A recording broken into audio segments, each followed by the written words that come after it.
بچپن بڑا اچھا گزرا ہے جی، اور بہت اچھی یادیں بھی ہیں، سنہری یادیں بھی ہیں. شرارتوں میں بھی بہت زیادہ حصہ لیتے تھے، اور باقی جو دوست ساتھی تھے ان کے ساتھ ایک بہت ہی اچھا وقت میرا گزرا ہے جی. پٹائی ویسے کبھی کبھی والدہ صاحبہ کی طرف سے ہو جاتی تھی جی. گھر میں جی جیسے تمام گھروں میں حکومت جو ہے وہ خواتین ہی کی ہوتی ہے، تو یہاں پہ بھی حکومت جو ہے وہ یقیناً بیگم صاحبہ ہی کی ہے. لوگ پریشان حال ہیں، لوگ مشکلات کا شکار ہے، اور زیادہ تر جو الیکشن ہوا تھا اگینسٹ شوکت عزیز، میرے والد صاحب نے کنٹیسٹ کیا تھا، اور اس الیکشن میں واقعی آپ درست فرما رہے ہیں کہ بہت زیادہ ہمیں مشکلات کا سامنا کرنا پڑا. اگر جماعت مشکل وقت میں یہ کہے کہ آپ نے الیکشن کنٹیسٹ کرنا ہے، تو میں سمجھتا ہوں کہ انہوں نے بہترین فیصلہ کیا. خدا کے فضل سے اسی جماعت میں جہاں سے تقریباً 53 سال پہلے والد صاحب نے جہاں سے اپنی سیاسی زندگی کا جس پلیٹ فارم سے آغاز کیا تھا.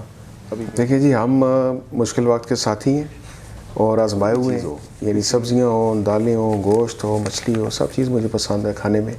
لیکن زیادہ اگر مجھے پوچھیں، زیادہ میری دل کی جو پسند کی چیز ہے وہ چائے ہے جی. بالکل، یہ 2003 میں یہ ان کے خلاف عدم اعتماد کی تحریک پیش کی گئی تھی جی.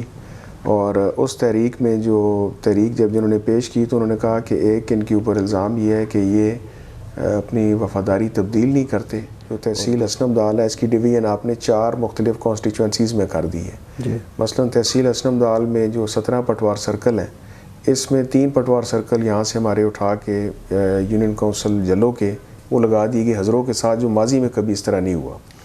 بیمار ہیں جی، گھر پہ ہی ہوتے ہیں، اور بڑھاپے کی وجہ سے جو ہے وہ چل پھر نہیں سکتے، کمزوری محسوس کرتے ہیں.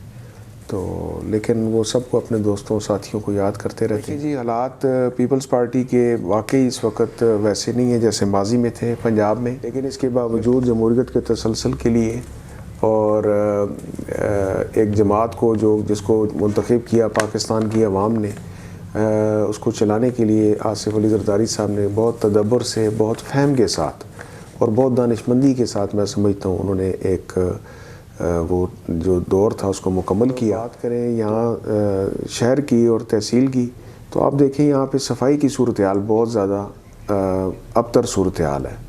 اور کبھی آپ کو یاد ہوگا کہ 10 12 15 سال پہلے اتنے حالات خراب نہیں تھے جو ابھی آپ صفائی کے حالات آپ دیکھ لیں. اور اسی طریقے سے پینے کے صاف پانی کے بہت مسائل ہیں، پانی صاف نہیں ہے. میجر طاہر صادق صاحب عرصہ دراز سے پولیٹکس میں، اور یقیناً ان کی خدمات بھی اٹک کے لیے ہیں. کہ شیخ آفتاب احمد صاحب نے ایک ہی جماعت میں رہتے ہوئے، اور پاکستان مسلم لیگ نون کے ساتھ ان کی وابستگی ہے، تو ایک ہی جماعت میں رہتے ہوئے اور مستقل مزاجی کے ساتھ انہوں نے اس جماعت کے پلیٹ فارم سے الیکشن لڑے اور کامیابیاں حاصل کی ہیں. اور اس میں یقیناً ان کی محنت بھی تھی اور وہ کامیاب بھی ہوئے. اور ہر تھوڑے عرصے کے بعد پاکستان میں کوشش ضرور کی جاتی ہے کہ ایک تیسری جماعت کو فروغ دیا جاتا ہے، اور کبھی اس کو کیا نام دیا جاتا ہے، کبھی کس نام سے یہ جماعت آ جاتی ہے، لیکن وہ عوام میں وہ پذیرائی نہیں ہوتی. آپ دیکھ مختلف پاکستان پیپلز پارٹی کی، پاکستان مسلم لیگ نون کی، اور جمعیت العلماء اسلام کی.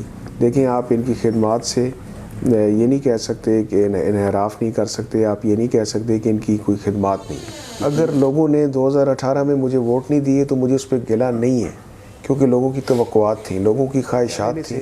وہی لوگ جو عرصہ دراز سے برسر اقتدار ہوں اور 4 4 6 6 8 8 جماعتوں سے منسلک رہے ہوں، اگر آپ ان سے یہ توقع رکھیں کہ وہ ملکی حالات میں بہتری لائیں گے، یا ان کے آنے سے اقتصادی صورتحال بہتر ہوگی اور مشکلات کا ازالہ ہوگا، تو یہ میں سمجھتا ہوں ایک خام خیالی ہے، اور اس کا کوئی فائدہ نہ ماضی میں ہوا ہے اور نہ اب ہو رہا ہے.